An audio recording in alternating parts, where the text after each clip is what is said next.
കൊല്ലം ഉളിയക്കോവിലിൽ വിദ്യാർത്ഥിയെ വീട്ടിൽ കയറി കൊലപ്പെടുത്തി. ഫാത്തിമ മാതാ നാഷണൽ കോളേജിലെ 2ാം വർഷ ബിരുദ വിദ്യാർത്ഥി ഫെബിൻ ജോർജ് ഗോമസ് ആണ് കൊല്ലപ്പെട്ടത്. നീണ്ടകര സ്വദേശി തേജസ് ആണ് ഫെബിനെ കുത്തിയത്. ഫെബിനെ കുത്തിയ ശേഷം തേജസ് ചെമ്മാമുക്കിലെ റെയിൽവേ ട്രാക്കിൽ ട്രെയിനിന് മുന്നിൽ ചാടി ആത്മഹത്യ ചെയ്തു. വിശദാംശങ്ങളുമായി കൊല്ലത്ത് നിന്നും ശ്രീകുമാർ ചേർന്നു. ശ്രീകുമാർ, ഈ നഗരത്തെ ഞെട്ടിച്ച ഈ സംഭവത്തിന്റെ പിന്നിൽ എന്താണ് എന്ന് ഉള്ള വിവരങ്ങൾ പുറത്തു വന്നിട്ടുണ്ട്. വിശദാംശങ്ങൾ എന്തൊക്കെയാണ്? അക്ഷരാർത്ഥത്തിൽ നാടിന് നടുക്കിയ ഒരു തുടർന്നുള്ള ആത്മഹത്യയും ഇന്നലെ നഗരം അതിന്റെ ഒരു വലിയ ഞെട്ടലായിരുന്നു. ഇന്നലെ മാർക്കറ്റിലൂടെ തന്നെയാണ് ഇതിനെ കുത്തിക്കൊല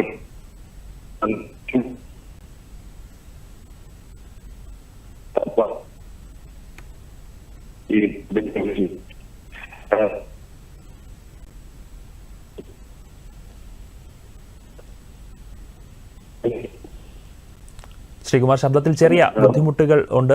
ഈ യുവാക്കളെ കുറിച്ച് നാട്ടുകാരുടെ പ്രതികരണങ്ങൾ എന്തെങ്കിലും ലഭ്യമായിട്ടുണ്ടോ? ഈ സെല്ലിനെ കുറിച്ചിട്ട്